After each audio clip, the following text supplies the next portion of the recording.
Hi everyone, I'm Daniel, and today I'd like to throw together some thoughts on campaign finales, specifically looking at how difficult they are. The end of the campaign is special. While Arkham Horror is often known for having a fail-forward system, where failing a scenario doesn't usually mean the end of a campaign, the finale is of course different. No matter how things went prior to the scenario, you still have a chance of winning. And since it's the last scenario you'll play with your investigators and decks, it can really leave you with an overall impression of the campaign itself. But at the same time, finales should be a challenge, a summation of everything you've learned about your investigators, the campaign, and even the ancient ones you might be up against. So I'm going to rank all of the campaign finales by difficulty, using, why not, a tier list. Okay, so just 5 categories here. Very challenging. I think these scenarios stress your decks out the most, and often the difference between winning and losing comes down to RNG. Next down the list, can be tough. A lot needs to go right, but you do have more control in my opinion. For about right, to me these finales feel right in terms of difficulty. I'm a bit more excited to play them to show off what my deck can do to finish off a campaign. That certainly doesn't mean the scenario is easy though. That is reserved for the last 2 categories. Before I move on, let me make sure that it's clear that this list really isn't a discussion about what makes a great finale for the game itself. In fact, maybe finales should really be difficult since so many of these scenarios take place in a realm not familiar to mere mortals. For my ratings, I'm just thinking about how likely it is I'll come out with a victory. Before jumping in, here's a big old spoiler warning. I'm talking a lot about each of the scenarios at the ends of campaigns, so if you haven't played them, you might want to skip that section.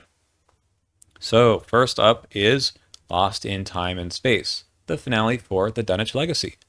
It's a fantastic scenario that has a lot going on in it, but I don't find it too difficult. The number of clues you need to get is pretty low, with a lot of low shroud locations, and the health and fight values of the enemies isn't any worse than what you've seen in the rest of the campaign.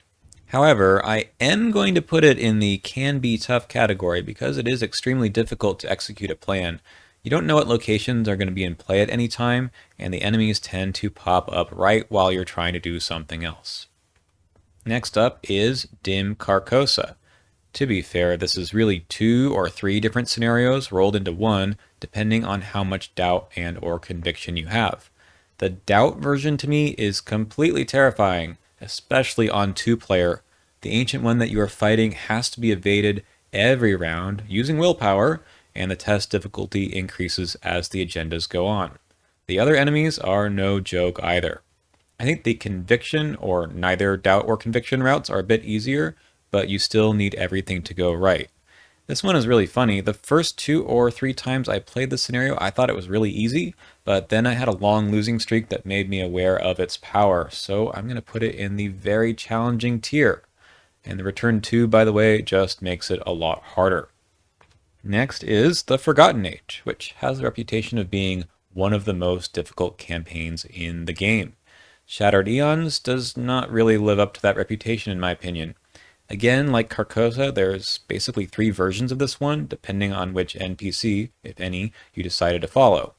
The version with the cultists collecting doom is difficult, especially on lower player counts, but in my opinion, the scenario has the potential to just be a cakewalk, especially if things go right and you've done well in the campaign so far, since you could have more than 50 XP in your deck at this point. I'm going to stick it in about right because I respect the versions that have multiple elite enemies going after you, but this one doesn't terrify me. But this one does. I'm going to go ahead and put Before the Black Throne right into the very challenging tier.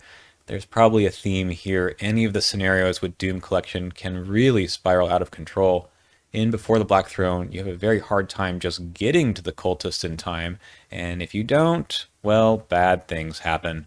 There's also a big guessing game in this one, so either you have to be really quick and efficient in order to reveal all the locations to find your goal, or just be lucky, or just be both of those things. If that wasn't enough, there are also 3 copies of Mindless Dancers pursuing you, as well as the Piper of Azathoth. You can crush the rest of the campaign, and then just lose in this one. Very challenging. Moving on to the Dream Eaters, there's 2 finales here because there are too many campaigns. The first one on the dreaming side is Where the Gods Dwell. It's a bit of an odd scenario. The first third of it or so is entirely forgettable, and then the main event is mostly digging through the encounter deck, hoping for certain cards to show up. It's very hard with low player counts, which is true of most of these, but the main mechanic here with the hidden cards is difficult for all the wrong reasons. There's also some Doom cultists to distract you. Strangely, there's not a whole lot of time in this one, so the hidden final act is very difficult to pull off in time. I think this belongs in Can Be Tough. Now, the Waking side has a cool video game-like finale where you're battling a big spider. This one can be swingy, and you really do have to pay attention to the Doom mechanics, but the game gives you a lot of ways to keep everything under control. Your clue getters can even spend clues to deal a lot of damage. I've only lost this one once, and that really felt like our fault, so I'm going to go ahead and throw this one into pretty easy. Just 3 campaigns left. The Innsmouth Conspiracy gives us Into the Maelstrom, which is a really undertuned finale. It's one of the few that I think is a bit harder at higher player counts because the map gets bigger, but even so, the game gives you so many ways to make your life easier. You have the ability to automatically evade elites sometimes and deal automatic damage to any enemies that enter certain locations. And with all the XP that Innsmouth gives out, this one does not feel like a challenge, so it's going to go into too easy. You also have a ton of time. If you've done very, very well in the rest of the campaign, you have the opportunity for a hidden second objective, but it's also not very hard, and you can opt out if you're running out of time. Next, the finale of Edge of the Earth is The Heart of Madness Part 2. If you skip Part 1 for some reason, this one is a big challenge. As it is, I think it's about right.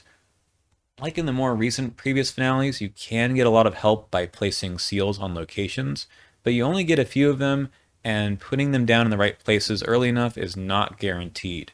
Things can go south once the map is covered with the Nameless Madness, but I do think you have a fighting chance. I do like this one. The most recent finale we have is Congress of Keys. The first section of this one is going to be a bit different depending on how you dealt with the members of the coterie throughout the campaign. You might need to battle some small elite enemies, or maybe you just get some time to gear up. Afterwards, you chase after the outsiders and have to deal with exposing a lot more concealed minicards. The difficulty really lies in how much you end up cheesing the concealed mechanic with cards like Breach the Door or the Skeleton Key. Either it's almost trivial, or you really need to work for it. I'm going to land on about right here, but it's bordering on pretty easy. Like before, you'll get some help in this scenario, this time from the Keys and conspirator allies who join you. I haven't lost this one yet, but it has gone down to the wire almost every time, so that feels about right. Okay, let's look at the whole list. I do notice that most of the more recent finales are on the easier side. I really do like a challenge, and considering how efficient and effective decks are getting these days, I'm hoping the next campaign has a tougher finale. That's it for this video. Thank you so much for watching, and please check out some of my other content here on the channel if you haven't already. I have some really good rules videos, some other discussion on campaigns. I'll be talking a lot more about investigators in the near future.